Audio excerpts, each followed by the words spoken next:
Welcome to Sam's Garage, presented by NH Oil Undercoatings.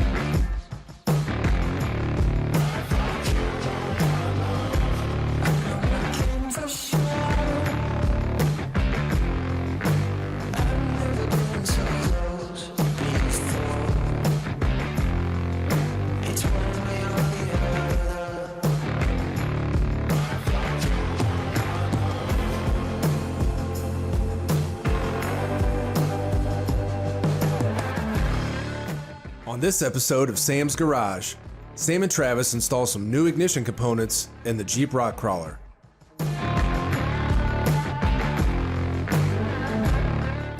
Then Sam and Doug install a new intake manifold and throttle body system in the Alpha 1 GTO.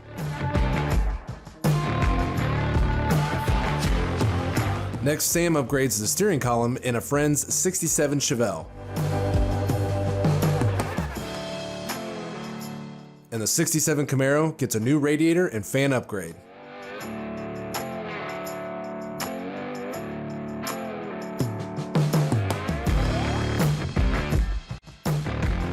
Sam and Travis team up to install new coil covers and spark plug wires on the Jeep Rock Crawler. During the process, Sam provides a few tips on how to properly terminate the wires.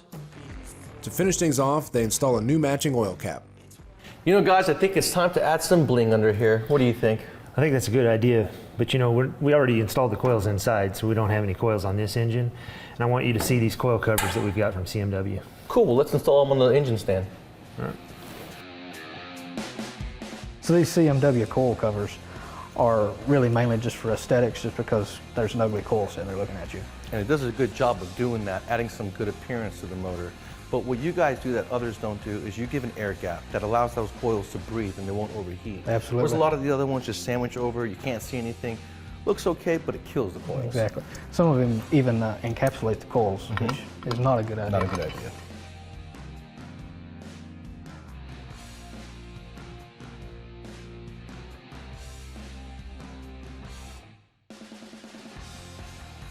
A lot of cool caps you got here. As you can see, we got a few caps to choose from. Yeah. All aluminum construction. You got black, you got polished. Exactly. Different designs. Are these all for the LS engine? Yes, they are. Direct replacement, if you will. Yeah, nice fat OEM O-ring. Yeah. Which one do you think goes better with our covers? Well, let's see this last one here I've got. So that's a brushed. I like the brushed. That fits the hardware too, because the hardware's got a satin finish to it. And that really complements the hardware and the line right in the middle of it. Absolutely. Now, don't you guys offer wires for these too? Is that what this is? It is. Absolutely. So those come unterminated. I'm sure you know a little more about that than I do. Yeah, last year we were doing the Buick. The factory end that goes to the coil, which is the hard side, are going to be terminated for you. And all you got to do is the easy side that goes onto the spark plugs. Now, the reason why they're a little bit longer is because if you guys know LS engines, between the trucks and the cars, there are different lengths of ignition wires, okay? So this is like a Corvette style. The truck ones will be like 2 or 3 inches longer. So they have not terminated them for you, depending on which coils you're using. You can cut them to your length and make them fit good. This is gonna look really good when it's all together.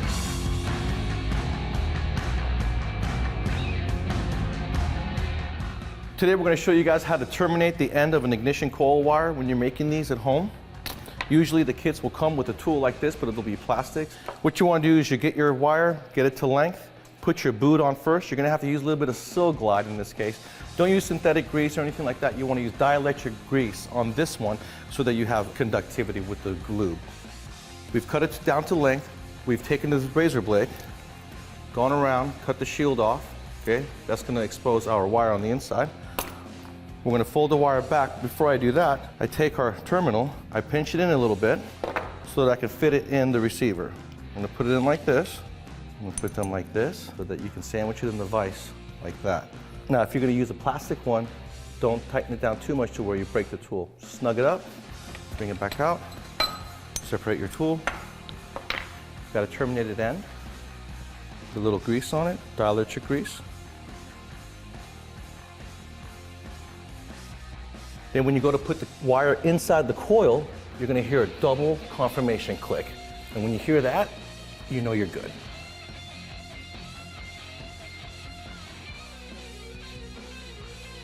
You know, Travis, with this intake manifold, I can totally service the valley pan on this. That's for sure. Oh, that these looks coil good, covers guys. look really good. Oh yeah, thank you. Yeah, looks good. We did a good job, huh? Yeah. Is it in any trouble? No, not at all. No, why? Why do you ask? You look a little warm. A little hot. A little warm. That's because I was working all day making these wires. Don't they look good? Look at that. They really complement the whole package, don't they? They sure Now all do. we need is an intake manifold. That's Didn't right. you guys bring one with you? Oh, we've got several options. Let's go check them out.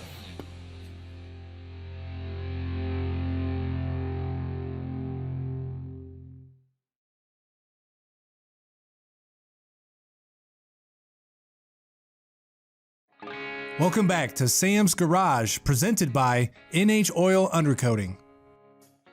Sam and Doug get ready to install the new intake manifold and throttle body system on the Alpha 1 GTO. The individual throttle body setup will provide plenty of air down into those cylinders. Not to mention, it's going to sound awesome when the pedal's to the metal.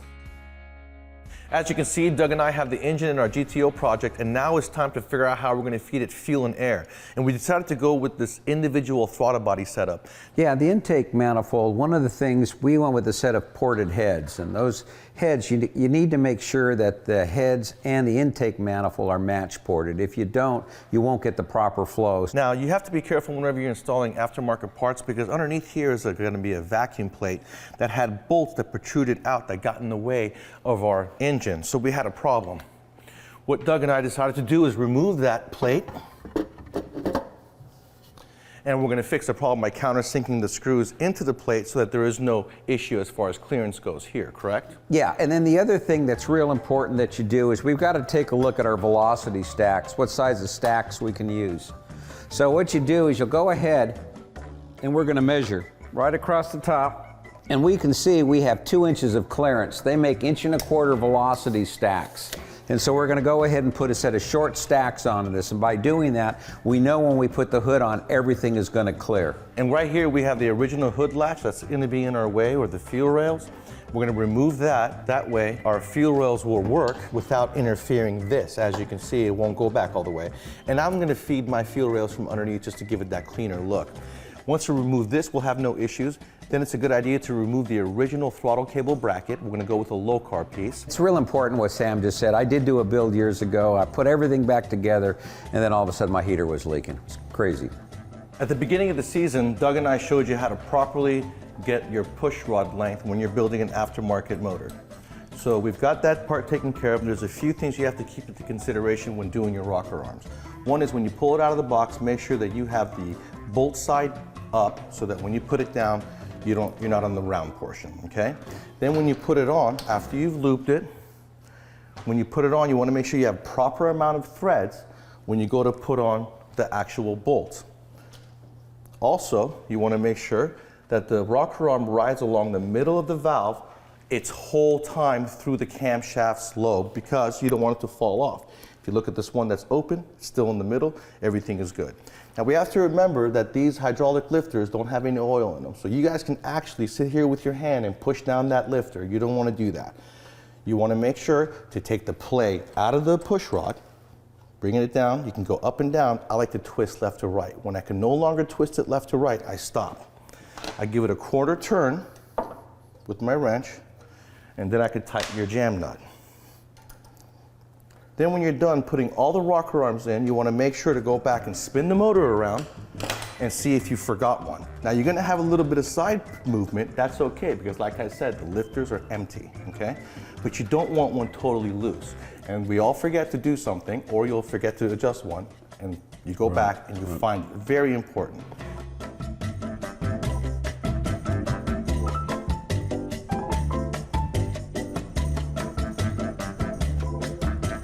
Now remember, when Sam showed you guys how to set it up, those are for hydraulic lifters. If you have solid lifters, it's a totally different procedure. The other thing that becomes really important is you've got to pre-oil your motor, and in order to do this with the older Fords where the distributor goes, there's a shaft that goes down, you'll hook a drill up onto it, it'll spin the pump, and by spinning that pump it'll put oil all the way through the motor itself, so when you get ready to light it off, you don't have any problems at all. It'll light off. You never want to dry start an engine, because if you do, you can do an extreme amount of damage to it.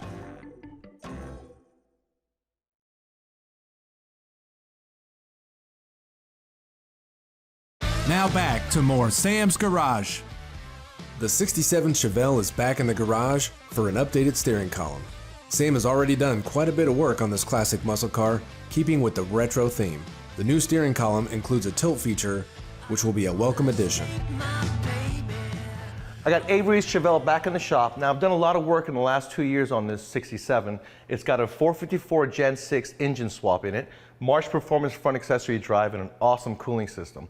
As you notice on the interior, I went with a retro style looking instrument cluster. So I want to keep that theme going and add a upgraded steering column to this. So what I'm doing is I want to keep the OEM look. I went to I Did It with one of their steering columns, the factory OEM look. Even though they've got retro styles, they've got custom styles, polished and chrome, I wanted to go with that original theme on the interior. So I went with the original OEM look in black, but the tilt feature is going to make a nice addition to the interior of this car. So anytime I'm doing a steering column or a steering wheel, I like to check and make sure the horn works before I take it apart, so that I don't have any questions later in case it doesn't work. I'm going to remove the horn button first, then I'm going to remove the 5 Allens that are holding the steering wheel onto the column, disconnect the electricals, and then start to pull out the column from the car. Now that I have the steering wheel removed, this is the hub that attaches the wheel onto the column, and I'm going to remove the 3 bolts along with the center nut to remove the hub, because I'm going to reuse that on the new column. I'm down to the steering column itself. I'm going to disconnect the electrical, remove the 4 9/16, and I should be able to pull it out.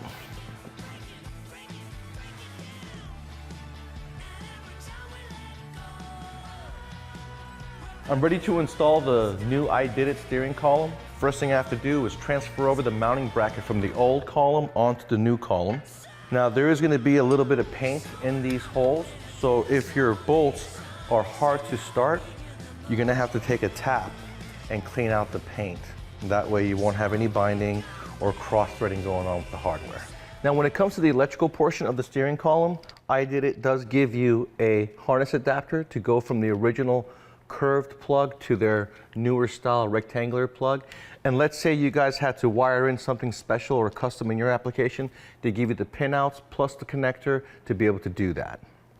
All right, so when you're installing the lever for the turn signal switch, you're going to put it right here, and when you put the screw in, as you can see, it's going to contact the horn ring. But if you look right here, it gives you a spot to be able to just turn it over here, put your piece in, put your screw in, and you'll have no obstruction.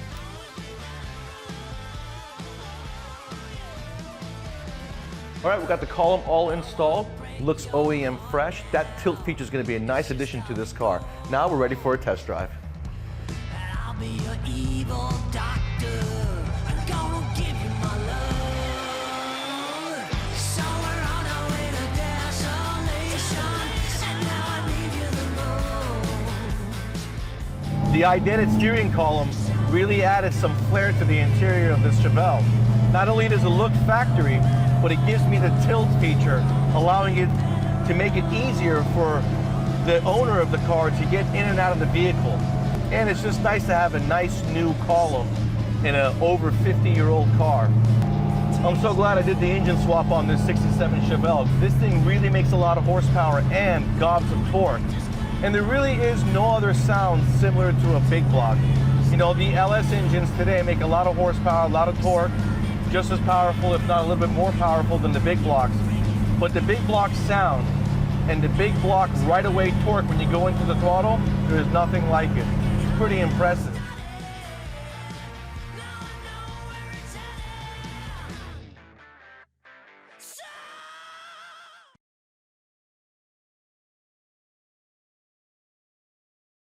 Welcome back to Sam's Garage, presented by NH Oil Undercoating. Sam installs a new radiator in the 67 Camaro. He decided to keep things looking original with a black brass radiator from US Radiators. The larger capacity radiator will make sure that this Camaro runs nice and cool. Now, you guys know I had to remove the radiator from this Camaro to install the accessories. So I called US Radiators and got me an OEM unit in a brass form. They do have aluminum with electric fans, but I wanted to keep this thing looking somewhat original underneath the hood. Now, US Radiators, they're known for their desert cooler. They're made in America, over 50 years old. And they not only have radiators, but they've got electrical kits for the fan, and they got the fans themselves. I'm gonna go ahead and get this one installed.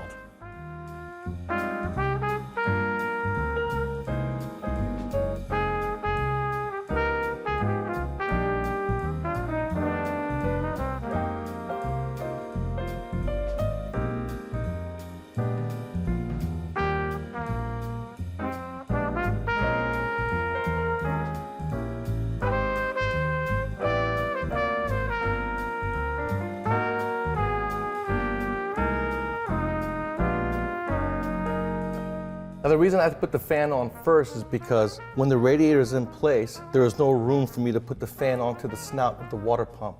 So I took the radiator out. I'm putting the fan in first. I put cardboard on the face of the radiator so I don't damage it putting it in. And what we're using here is a clutch fan. I recommend, if you guys are using a flex fan, if you have the room or have the opportunity to change it out to a clutch fan, it's a much better way to go.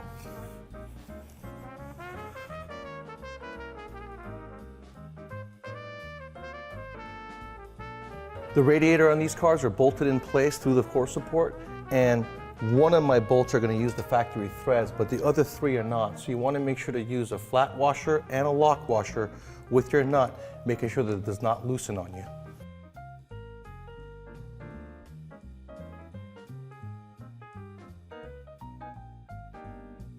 Got everything installed, now we're ready to fill up the system, and there's a couple of different ways you can do this. Now, what I got here is a funnel that you could pick up at your local auto parts store. This is probably the best way to fill up your system.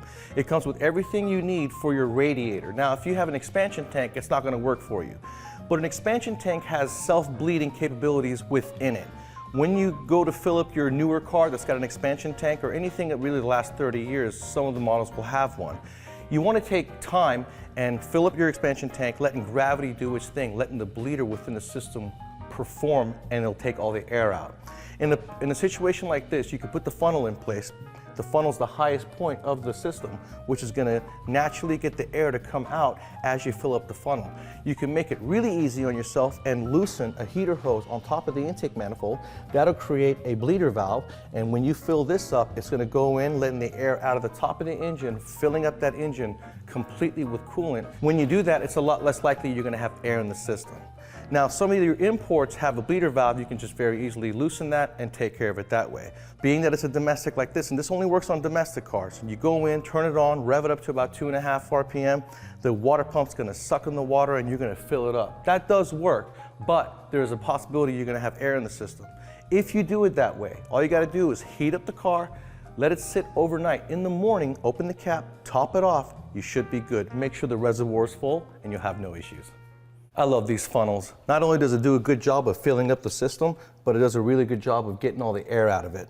And it makes it easy for you to fill up the reservoir just by doing that. Now remember, when you guys are doing the cooling system maintenance, always remember, don't forget the radiator cap and the thermostat. Go ahead and replace them while you're doing this. Everything works together.